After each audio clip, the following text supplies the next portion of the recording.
One other thing, too, okay? And again, I'm not saying this for any ideological reasons. I'm only saying this because I love democracy.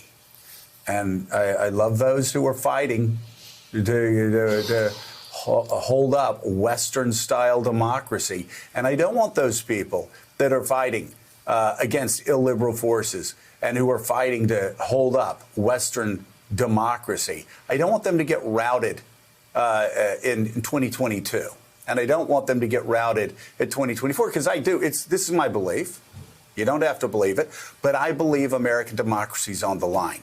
That requires those who support American democracy, those who are going to fight for American democracy, they have to have policies that help enough Americans who will vote for them so they can uphold Western-style democracy. And it is still the economy stupid. And so, Mika, Democrats really have to think long and hard about this next bill they're talking about spending. We have $6 trillion that's been flooded into this economy over the past year, more money than we spent in adjusted dollars even for World War II and the Marshall Plan. If you're going to flood the zone with another $1.75 trillion with inflation skyrocketing, you better pay for every cent of it. This is not me being the right-wing conservative that a lot of you think I am.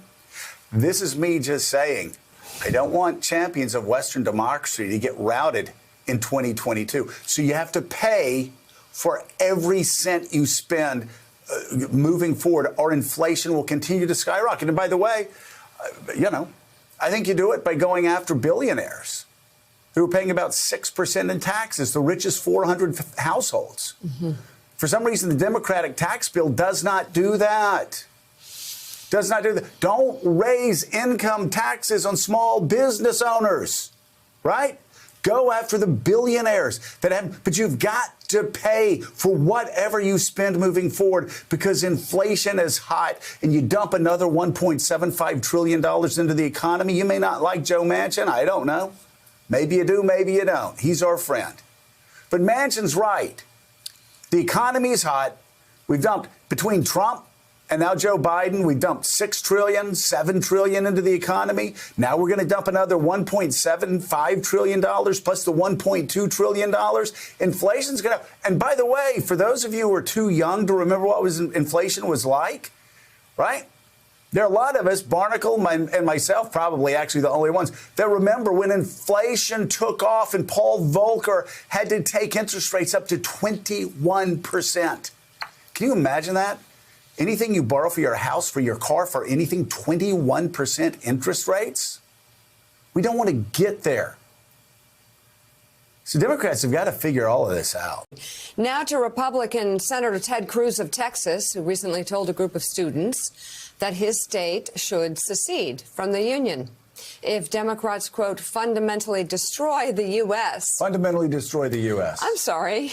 Wait, Democrats? Fundamentally destroy the U.S. Let's just take note of that right there, but added that he is not ready to give up on America yet. Speaking at an event at Texas A&M last month, Cruz responded to a question about how he felt about the Texas secessionist movement, saying, I think Texas has a responsibility to the country, and I'm not ready to give up on America. I love this country, he said. While he emphasized that the country isn't at the point where Texas would secede, and while he doesn't support the movement, he understands the sentiment behind it. We're not there yet. And if there comes a point where it's hopeless, then I think we take NASA, we take the military, we take the oil. Yeah, it doesn't work that way. Oh, my God. Mike Barnacle, so what were the things that would, quote, fundamentally destroy the United States? I'm just. I can't even say it with a straight face. Changing Senate procedural rules.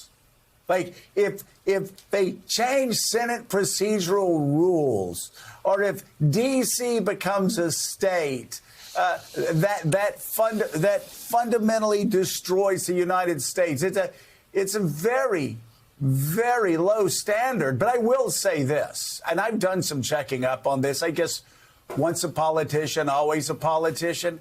There are 5 Navy and Marine bases in Texas. I can tell you we would love them in Pensacola, Florida. There are 6 Air Force bases in Texas. I can't tell you, Eglin Air Force Base, greatest Air Force base in the world. And baby, we got space in Northwest Florida. As Trent Lott said to me yelling one time, your entire district is nothing more than a giant aircraft carrier. Bring them on in. If Ted wants to secede, there are a lot of great Air Force bases in San Antonio. We'll take Shepherd Air Force Base. That's great. There are 2 massive Coast Guard stations. Panama City. Oh, Panama City. You just couldn't relocate those places anywhere better. And Cape Canaveral, let's just keep it all in the Sunshine State. Cape Canaveral can take whatever they got in Houston. We do it up and down the coastline at Cocoa Beach, Merritt Island. We got room. We got smart people. So if Ted really wants to secede because they're going to change 1 or 2 procedures, we in the Sunshine State would gladly take all those military jobs and all those NASA jobs. You know, Joe, what Ted Cruz stands for, what he speaks to, what he symbolizes is ludicrous at one level, but really dangerous at another and very public level. And we see how dangerous it can be as we watch everything play out day by day here in the United States. We just spoke with a former national security advisor, and when you're on the National Security Council, you look at threats posed to the republic, threats posed to our democracy. And usually they could be internal, white nationalists. They could be external from various countries around the globe and various insurgencies around the globe. But I would submit that the largest threat to our democracy today is domestic, and it is aligned with the Republican Party, a party that has completely lost its way and now poses a tremendous danger to the way we govern ourselves. The Senate rules are archaic. The Senate rules don't work any longer. But that's the least of our problems. When you have at least over 200 Republicans in the House of Representatives, and I don't know how many members of the Senate, who are aligned and associated with and allied with a former president of the United States whose intent is to disrupt and destroy our democracy. But again, fundamentally destroy the United States, Willie, if they change some archaic procedures in the United States Senate, which, by the way, has been changed time and time again through the years. I mean, I know there's some great people in Corpus Christi, Naval Air Station there. I think they would just love Northwest Florida, the great Northwest, Pensacola. They could go over to Destin and Seaside. There's so much to see there. So yeah, if Ted wants Texas to leave the union, we'll take all their jobs in Florida. Well, it's important to remember Ted Cruz tells the people in front of him whatever they want to hear at all times, right? He's essentially a troll in a suit serving as a United States senator. But he also said sometimes at some point you just got to walk away, talking about the possibility of seceding from the union. He, of course, doesn't mean that, but it got him some applause, maybe a couple laughs in the room. He is who he is.